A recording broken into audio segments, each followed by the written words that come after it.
So last ক্লাছত তোমালোকক মই কৈছিলো যে এইটো ক্লাছত মই তোমালোকক কলিশনটো পঢ়াম বুলি কলিশন মানে কি হয় দুটা অবজেক্ট এইটো এটা অবজেক্ট এইটো এটা অবজেক্ট ঠিক আছে দুটা অবজেক্ট এনেকেও যাব পাৰে দুটা অবজেক্ট অপোজিট ডাইৰেকশন এনেকেও যাব পাৰে এনেকেও কলিজন হ'ব পাৰে এনেকেও হ'ব পাৰে নাইবা এনেকে গৈ আছে এনেকে গৈ থাকোতে এই সেকেন্ডটোৰ ভেলোসিটিটো বেছি হয় ই আহি পেলাই এনেকে খুন্দা মাৰিছে হয় না বা এইটো ডাইৰেকশন গলে ইয়াৰ ভেলোসিটিটো বেছি হ'ব লাগিব তে ইয়াক খুন্দা মাৰিছে দুটা যদি সেম ডাইৰেকশন যায় হেইটো মানে সিচুৱেশনটো তেনেকুৱা ধৰণৰ বুজি পাইছা না ৰবা দে এক মিনিট মই তো মাউসটো ক্লিক হৈ গল यस মাউসটো বন্ধ কৰি লওঁ ৰবা নহলে কম্পিউটাৰটো ক্লিক হৈ থাকে ঠিক আছে এতিয়া চোৱা এতিয়া কলিজন এনেকেও হ'ব পাৰে এনেকেও হ'ব পাৰে এনেকেও হ'ব পাৰে কলিজন বুজি পালা না আৰু এটা কলিজন আছে হেতু অবলিক কলিজন মানে কি ই বেলেগ এটা ডাইৰেকশনৰ পৰা আহিছে আগৰ কেছটো কি হৈছিলে দুটা সেম লাইনতে আছিল এনেকে হক বা এনেকে হক এটা লাইনতে আছিল অবলিক কলিজনটো কি ই এটা বেলেগ সাইডৰ পৰা আহিব ই এটা বেলেগ সাইডৰ পৰা আহিব আহি পেলাই দুটা কলাইড কৰি পেলাই দুইটা আকৌ বেলেগ সাইডত গুচি যাব হেতু হ'ব অবলিক কলিজন বুজি পাইছা তো অবলিক কলিজনটো প্ৰথম পঢ়িম বাৰু তাৰ আগতে আমি এটা লাইনত থকা কলিজনটো পঢ়ি লম তেতিয়া তাৰপিছত অবলিক কলিজনটো পঢ়িবলৈ বেছি ভাল হ'ব ক্লিয়াৰ হৈছে না তোমালোকৰ তো কলিজনৰ প্ৰথম এটা কথা কনসেপ্ট জানিব লাগিব যে কি বডি এটাটো এই বডিটো সাপোজ এই বডিটো এনেকে কলিজন কৰিছে হ'ব দে এনেকে চাবা এনেকে দুটা এনেকে সেম ডাইৰেকশন গৈছে এনেকে কলিজন কৰিছে বা এটো এনেকে আহিছে এনেকে কলিজন কৰিছে দুটা অপোজিট ডাইৰেকশনত সাপোজ কলিজন কৰিলে এনেকে কিন্তু ইয় দুটা বডিটো বহুত দূৰৰ পৰা আহি থাকিব পাৰে এটো ইফালৰ পৰা আহিব পাৰে আৰু এটো ফালৰ পৰা আহিব পাৰে তো দুটা মানে তোমাৰ সেম ডাইৰেকশনত মানে দূৰৰ পৰাও আহিব পাৰে বস্তুটো সো এক মিনিট ৰবা দে লৰাজন আহিছিল একাৰণে অলপ পজ ল'বলগীয়া হ'ল ঠিক আছে এতিয়া চাই লোৱা হা দুটা যদি তোমাৰ এনেকে অপোজিট ডাইৰেকশনৰ পৰা আহে কলিজন আমি বুজি পাইছো তো কলিজন হয় কিন্তু এটা কথা মন কৰিবা যে এই অবজেক্টটো বহুত দূৰৰ পৰা আহি থাকিব পাৰে আৰু এই অবজেক্টটো তোমাৰ এই অবজেক্টটো বহুত দূৰৰ পৰা আহি এটা পইণ্টত কলেক্ট কৰিব পাৰে কিন্তু আমি যে ইয়াতে ডায়াগ্ৰামটো ড্ৰ কৰিছো এই ডায়াগ্ৰামটো চোৱা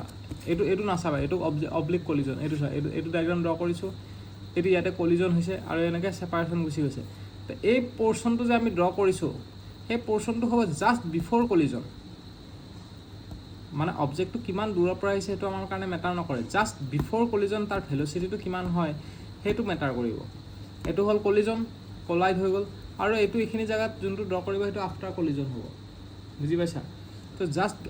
আমাৰ অবজেক্টটো কিমান দূৰৰ পৰা আহিছে দুটা অবজেক্ট হেতু মেটাৰ নকৰে কিন্তু এটো আহি পাইলা জাস্ট বিফৰ কলিজন কোনটো হ'ব এই সিচুৱেশনটো হ'ব জাস্ট বিফৰ কলিজন এইটো আমি এটো ড্ৰ কৰিম এটা ফ্ৰেমত তাৰছত কলাইড হৈ গল কলাইড হৈ যোৱাৰ পিছত এটো আমি ড্ৰ কৰিম সেকেন্ড নম্বৰ ফ্ৰেমটোত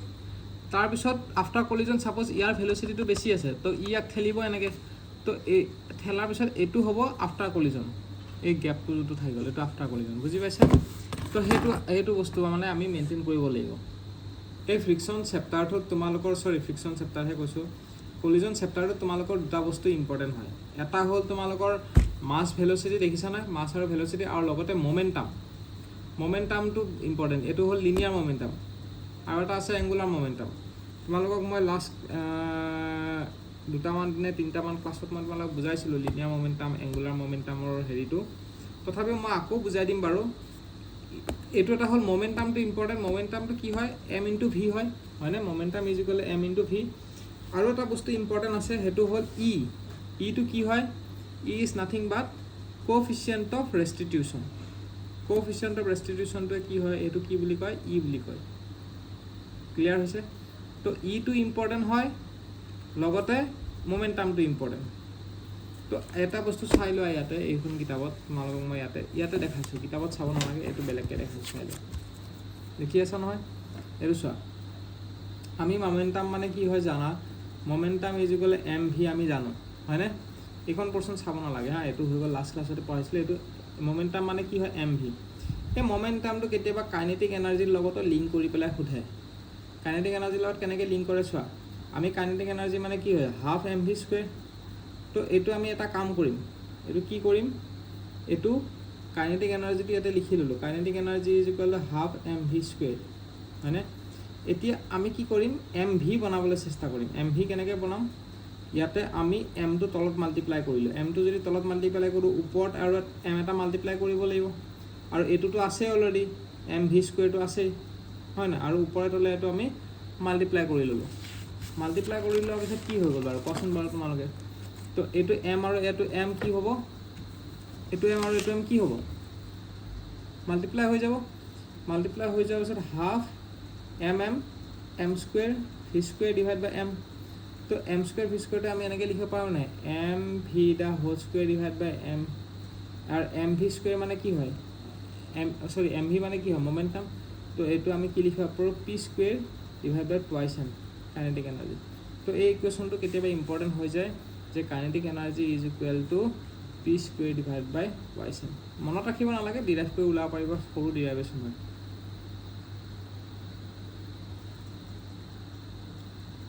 তাৰপিছত ইয়াতে আৰু এটা বস্তু থাকি গ'ল তোমালোকক পঢ়াবলৈ কলিজনটো মই আহি আছোঁ যিহেতু মমেণ্টামটো আকৌ দৰকাৰ হৈছে সেইকাৰণে মমেণ্টামৰ বিষয়ে আৰু অকণমান মই বস্তু শিকাই দিওঁ তোমালোকক কি কৈছে চোৱা তোমালোকক ইম্পালছ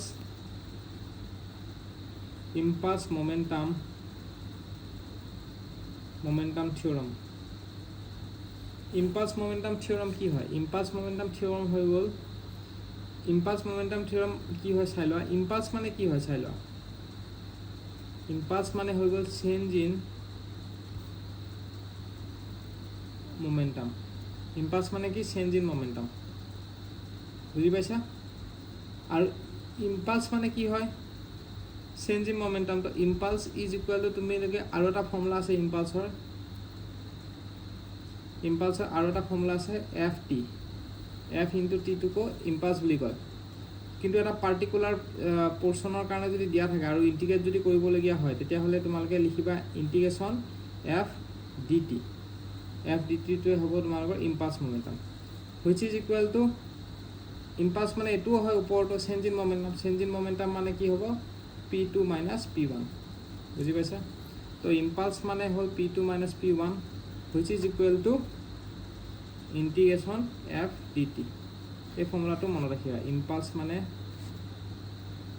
ইম্পালছ মানে এফ ডি টি হ'ব ইণ্টিগ্ৰেশ্যন এফ ডি টি আৰু which is equal to change in momentum P2 minus P1 এইটো বস্তু মনত ৰাখিবা তোমালোকে এতিয়া এংগুলাৰ মমেণ্টাম কি হয় মই তোমালোকক লাষ্ট ক্লাছত শিকাইছিলোঁ মনত আছে না এংগুলাৰ মমেণ্টাম কি শিকাইছিলোঁ কোৱাচোন এংগুলাৰ মমেণ্টাম দুটা ফৰ্মুলা আছিলে এটা হ'ল L is equal to M R cross V এইটো আছিলে আৰু এটা আছিলে এল ইজ ইকুৱেল টু কি আই অমেগাটো কেনেকৈ আহিছিলে যেনেকৈ P is equal m v এমটো হ'ল মাছ ভিটো হ'ল ভেলচিটি এংগুলাৰ ক্ষেত্ৰত কি হ'ব এমটো আই হৈ যাব আইটো কি হয় মাছ মমেণ্ট অফ ইনাৰ্চিয়া আৰু ভিটো কি হ'ব ওমেগা হৈ যাব এংগুলাৰ ক্ষেত্ৰত তো সেইকাৰণে L is equal to I omega বুজিলা L is equal to I omega হ'ব এতিয়া কলিজন যেতিয়া হ'ব কলিজন মানে কি হয় চোৱা এতিয়া আমি আকৌ কলিজন টপিকলৈ আহি গৈছোঁ কলিজন কি হয় চোৱা কলিজন যদি হয়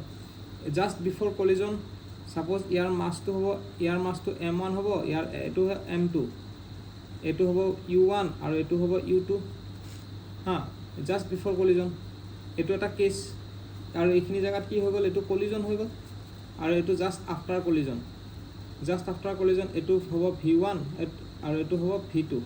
আৰু জাষ্ট বিফৰ কলিজন U1 আৰু U2 আৰু এইখিনি জেগাত কি হৈছে কলিজন হৈছে তো কলিজনৰ আগত যিমানখিনি মোমেণ্টাম আছিলে এইটো বিফৰ কলিজন আৰু এইটো আফটাৰ কলিজন বুজিছ তো কলিজনৰ আগত যিমানখিনি মোমেণ্টাম আছিলে কলিজনৰ পিছতো সিমানে মোমেণ্টাম থাকিব তো ইনিচিয়েল মোমেণ্টাম এইটো হ'ব লজ অফ আমাৰ ইয়াতে কলিজনৰ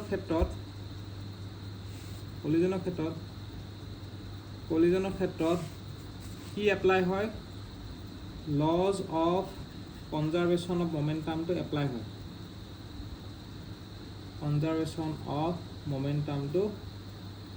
ইয়াতে এপ্লাই হয় তো লজ অফ কনজাৰ্ভেশ্যনৰ মানে কি আছিলে initial মোমেণ্টাম is equal to final momentum initial momentum is equal to final momentum initial momentum to কি আছিলে m1 initial to এটো হ'ব প্ৰথম বডিটোৰ কাৰণে m1 u1 plus m2 u2 এইটো প্ৰথম বডি আৰু second body which is equal two এইটো প্ৰথম body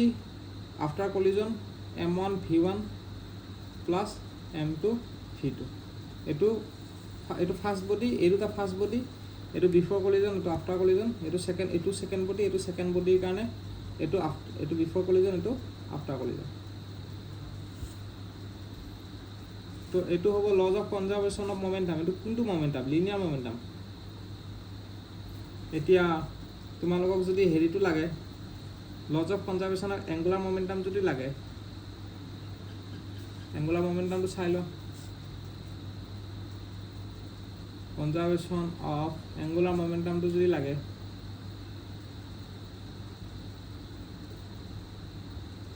lodge of conservation of angular momentum তেতিয়া কি হ'ব law of conservation of angular মোমেন্টামৰ ক্ষেত্ৰত কি হ'ব কোৱাচোন তেতিয়া তোমালোকৰ হ'ব যে কি এংগুলাৰ মোমেন্টামটো কি আছিলে L = I ওমেগা হয় না তো এইটো হ'ব I1 ওমেগা 1 = I2 ওমেগা 2 ইয়াতে হে আগৰ নিচিনা নহয় আগৰ নিচিনা মানে তোমাৰ ফাৰ্ষ্ট বডি সেকেন্ড বডি তেনেকুৱা নহয় বুজি পাইছা এইটো হ'ব তোমাৰ ইনিশিয়াল মোমেন্টাম মানে ভালকে যদি লিখিব যোৱা লজ অফ কনজাৰ্ভেশ্যন অফ মোমেন্টামটো যদি ভালকে লিখিব যোৱা কি হ'ব এইটো হ'ব initial momentum initial angular momentum আৰু এইটো ফাইনেল এংগুলাৰ মোমেন্টাম ইনিশিয়াল মোমেন্টামটো I1 omega 1 which is equal to এইটো ফাইনেলটো I2 ওমেগা 2 সেইটো হ'ব বুজিলা মোমেন্টামৰ হেখিনিয়ে কেছ আছিলে আৰু কাইনেটিক এনাৰ্জি ক্ষেত্ৰত চাই লোৱা আৰু ৰবা আৰু এটা বস্তু আছে ই বুলি মই কৈছো না সেকেন্ড কনসেপ্টটো আছিলে ই মানে কি হয় ই মানে হ'ব তোমাৰ কোএফিচিয়েন্ট অফ ৰেষ্টিটিউশন ই মানে হ'ব কোএফিচিয়েন্ট অফ ৰেষ্টিটিউশন বুজিলা ই বস্তুটো কি হয় e is equal to minus v2 minus v1 u2 minus u1 কিন্তু v আৰু u কোনটো ডাইৰেকশনত হ'ব লাগিব নৰ্মেল ডাইৰেকশনত হ'ব লাগিব এটো নৰ্মেল ডাইৰেকশনটো এতিয়া বুজি নাপাবা অবলিক প্লেনটো কৰিলে বুজি পাই যাবা কোনটো নৰ্মেল ডাইৰেকশন হয় কোনটো টেনজেনশিয়াল ডাইৰেকশন হয় এটো অবলিক প্লেনত গম পাই যাবা এতিয়া দুইটা বডি এটা লাইনতে গৈ আছে না সেইকাৰণে নৰ্মেল তোমালোকে বুজি পোৱা নাই একচুয়ালি কি হয় কিন্তু তোমালোকৰ নৰ্মেলটো বেলেগ একো নহয় ইয়াতে মই দেখা দিছো নৰ্মেল কোনটো এইটো নৰ্মেল ডাইৰেকশন এইটো হ'ব নৰ্মেল ডাইৰেকশন আৰু এইটো হ'ব টেনজেনশিয়াল ডাইৰেকশন এইটো চোৱা দুটা বলৰ এইটো টেনজেন্ট হয় নে নহয় টেনজেন্ট মানে কি এইটো এটা বল তাৰ টেনজেন্টটো এনেকুৱা হ'ব নে নাই তো এই দুটা বলৰ টেনজেন্টটো কোনটো হ'ব এইটো হ'ব তো এই ডাইৰেকশনটো কোনটো হ'ব এই ডাইৰেকশন হ'ব টেনজেন্সিয়েল ডাইৰেকশন আৰু এইটো হ'ব নৰ্মেল ডাইৰেকশন তো নৰ্মেল ডাইৰেকশনৰ ফালে ভেলোচিটিটো কি আছে নৰ্মেল ডাইৰেকশনৰ ফালে ভেলোচিটিটো u আছে ইয়াতে v আছে হয় না তো নৰ্মেল ডাইৰেকশনৰ কাৰণে ভেলোচিটিটো এইটো হ'ব তোমাৰ v2 - v1 u2 - u1 কিন্তু এটো এতিয়া ইম্পৰ্টেন্ট নহয় কাৰণ কিয় n টো এটো ক্ষেত্ৰত ইম্পৰ্টেন্ট কিয় নহয় কাৰণ গুটেকেটা বডি এটা লাইনতে গৈ আছে যে হানে ভেলোচিটি নৰ্মেল ডাইৰেকশনতে গুটেখিনি একেই আছে সেইকাৰণে তোমালোকৰ ইমান প্ৰবলেম হোৱা নাই কিন্তু অবলিক কলিজন কৰিব গলে চেঞ্জ হৈ যাব বস্তুটো নৰ্মেল ডাইৰেকশনটো আমি উলাই ল'ব লাগিব কোন ফালে নৰ্মেলৰ ফালে কোনটো ভেলোচিটি আছে এনে জাস্ট মনত ৰাখিবা এতিয়া v = e = -v2 - v1 u2 - u1 এটো নৰ্মেল ডাইৰেকশন বুজি পাইছা এটা ই ভ্যালুটো যদি তোমালোকৰ ৰবা দেই মই এটো ইয়াতে দেখা দিছো এটা চোৱা ই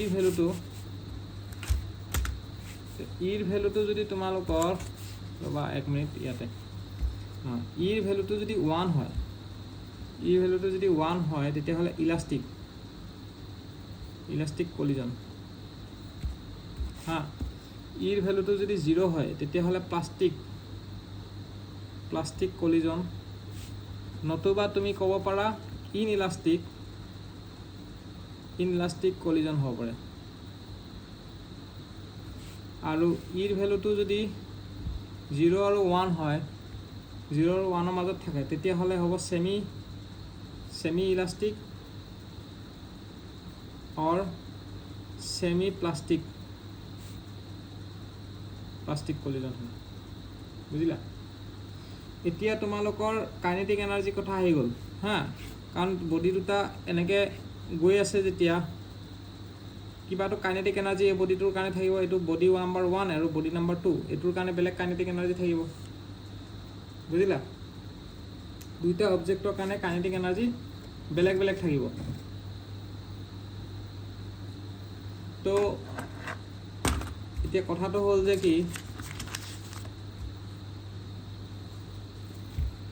দুটা অবজেক্টৰ কাৰণে তোমালোকৰ দুটা অবজেক্টৰ কাৰণে হেৰিটো বেলেগ বেলেগ থাকিব হয়নে? এতিয়া তোমালোকৰ এটা কথা আহি গ'ল ইয়াতে, এটা কথা এটাই মানে এটা বস্তু আহিলে যে কি কাইনেটিক এনাৰ্জি, যিহেতু ভেলচিটি আছে তো কাইনেটিক এনাৰ্জি থাকিব। তো kinetic energy is equal two প্ৰথম বডিৰ কাৰণে কাইনেটিক এনাৰ্জিটো কি হ'ব? হাফ এম ভি স্কুৱেৰ, প্ৰথম বডি নহয় চৰি মই আকৌ ভুলকৈ কৈ দিছোঁ তোমালোকক। কেছটো আমাৰ কেনেকুৱা আছিলে চোৱা, কেছটো এনেকুৱা আছিলে না যে কি দুটা অবজেক্ট বিফৰ কলিজন, এইটো U1 আছিলে এইটো U2 আছিলে, এইটো হৈ গ'ল কলিজন হৈ গ'ল এইখিনি জেগাত, আৰু আফটাৰ কলিজন এইটো V1 হৈ গ'ল এইটো V2 হৈ গ'ল। এইটো হ'ব ইনিচিয়েল কেছ আৰু এইটো হৈ গ'ল ফাইনেল কেছ।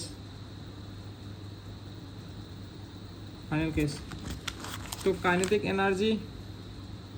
ইনিচিয়েলটো কি হ'ব? ইনিচিয়েলত কি ভেলচিটি আছে? Half m1 u1 square plus half m2 u2 square, আৰু ফাইনেলৰ কাৰণে হাফ, ইয়াতে চাই লওক ফাইনেলটো ইয়াতে লিখিছোঁ দেই, ফাইনেলৰ কাৰণে কাইনেটিক এনাৰ্জি ফাইনেলৰ কাৰণে half m1 v1 square plus half m2 v2 square হয়নে? তো এইটো হৈ গ'ল কাইনেটিক এনাৰ্জি ইনিচিয়েল, এইটো কাইনেটিক এনাৰ্জি ফাইনেল, বা এনেকৈও ক'ব পাৰা kinetic energy before collision, kinetic energy after collision. এতিয়া তোমালোকৰ যেতিয়া ইৰ ভেলুটো যেতিয়া 1 হ'ব, তেতিয়া তোমালোকৰ কি হৈ যায়? সেইটো কি কলিজন বুলি কয়? ইলাষ্টিক কলিজন বুলি কয়, সেইটো ইলাষ্টিক কলিজন বুলি কয়। আৰু যেতিয়া ইলাষ্টিক কলিজন হ'ব তেতিয়া তোমালোকৰ কি হ'ব? যেতিয়া ইলাষ্টিক কলিজন হ'ব তেতিয়া তোমালোকৰ চেঞ্জ ইন কাইনেটিক এনাৰ্জি মানে kinetic energy final minus kinetic energy ইনিচিয়েলটো কি হ'ব? 0 হ'ব, যিহেতু ইলাষ্টিক কলিজন হৈছে। ইলাষ্টিক কলিজন মানে কি গম পাইছা নাই? দুটা বস্তু খুন্দা খাই আৰু দুটা বস্তু ছেপাৰেট হৈ গ'ল, তো সেইটো কি বুলি কয়? ইলাষ্টিক কলিজন বুলি কয়। তেতিয়া ইৰ ভেলুটো কি হৈ যায়? 1 হৈ যায়। খুন্দা খাই যদি ছেপাৰেট হৈ গৈছে তেতিয়াহ'লে এইটো ইলাষ্টিক কলিজন। আৰু প্লাষ্টিক কলিজন কোনটো হয়? প্লাষ্টিক বা ইনইলাষ্টিক কলিজন কোনটো হয়? প্লাষ্টিক কলিজনৰ ক্ষেত্ৰত ই ভেলুটো 0 হয়। প্লাষ্টিক কলিজনৰ ক্ষেত্ৰত কি হৈ যায়? দুটা বস্তু এনেকৈ আহি আছে, তাৰপিছত খুন্দা খোৱাৰ পিছত দুটা বস্তু ছেপাৰেট হোৱা নাই, দুইটা একেলগে গৈ আছে ছেম ভেলচিটিত, দুইটাৰে ভেলচিটি v, ছেপাৰেট হৈ যোৱা নাই। আগৰবাৰ ছেপাৰেট হৈ গৈছিলে, এইটো ছাপ'জ v1 যদি হয়, এইটো যদি v2 হয়, এইটো v1 হ'ব খুন্দা খোৱাৰ পিছত। কিন্তু এইটো বডি U1 আৰু U2ত আহিছে, আহি পেলাই খুন্দা খোৱাৰ পিছত দুইটা একেলগে ছেম ভেলচিটিত গুচি গৈছে, তেতিয়া ইৰ ভেলুটো কি হৈ যাব? 0 হৈ যাব। কেনেকৈ 0 হয় চোৱা, এইটো ফৰ্মুলাৰ পৰা আহিছে, v2 minus v1 u2 minus u1 হয়নে? u2 মাইনাছ u1ৰ কিবা এটা ভেলু থাকিব, কাৰণ u1 আৰু u2 বেলেগ বেলেগ, কিন্তু v1 আৰু v2ৰ ভেলুটো কি হ'ব? v হয় নাই? v1 is equal two v হ'ব, v2 is equal two v হ'ব, কাৰণ দুইটা ফাইনেল ভেলচিটি ভিতে গৈছে। তো এই দুটা কেঞ্চেল গুচি গ'লে 0 ডিভাইড বাই u2 মাইনাছ u1 হৈ গ'ল, মানে এনচাৰটো 0 হ'ল নে নাই? সেইকাৰণে ইৰ ভেলুটো যেতিয়া 0 হয় তেতিয়াহ'লে দুটা বডি আঠা লাগি পেলাই একেলগে যায়। তেতিয়া তোমালোকৰ ইকুৱেশ্যনটো কি হ'ব? লজ অফ কনজাৰ্ভেশ্যন অফ মমেণ্টামৰ ইকুৱেশ্যনটো কি হ'ব? m1 u1 plus m2 u2 before collision is equal two m, তেতিয়াহ'লে কি হ'ব? ভেলচিটিটো ছেম নহয় জানো? তেতিয়াহ'লে m1 v plus m2 v, তো ভিটো যদি কমন লোৱা v m1 প্লাছ m2 এইটো হ'ব, বুজি পাইছা? আৰু কাইনেটিক এনাৰ্জি ইয়াতে কি হ'ব? Change in kinetic energy is not equal to 0 নহয় এইটো, কাৰণ ইয়াতে ইলাষ্টিক কলিজনৰ ক্ষেত্ৰত 0 হয়, এইটো ক্ষেত্ৰত তোমালোকৰ change in kinetic energy not equal to 0, বুজি পাইছা? এতিয়া নেক্সট ভিডিঅ'ত আমি অব্লিক কলিজনটো চাম।